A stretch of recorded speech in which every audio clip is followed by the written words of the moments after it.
I'm drawn to books about the experiences and realities of women of color.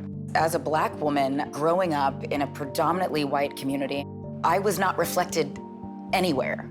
Not on the shelves of my local bookstore, not on the shelves in my local libraries. It was really only on the shelves at home because my mom stepped in to supplement our education, and so we could see ourselves reflected. The Color Purple is the story of Celie, a Black sharecropper's daughter growing up in rural Georgia in the 1930s. Raped and beaten by the man she believes to be her father, Celie nonetheless survives and slowly begins to take control of her future. I first read The Color Purple when I was 19. I had been raped, and I found myself trying to go from victim to survivor. My mom was like, I think this book can help.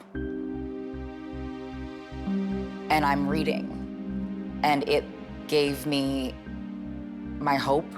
It gave me inspiration. It gave me a passageway out. Watching Celie's evolution was so transformative. She discovers her voice, her worth, and ultimately she discovers that redemption and joy are a part of her journey as well, when she never could even fathom that. Alice Walker did not sensationalize or sugarcoat the violence of rape, and that inspired me to be very clear and brutally honest.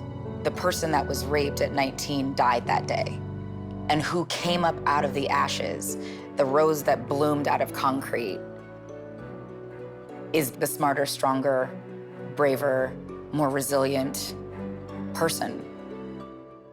To put it simply, it was a book that saved my life.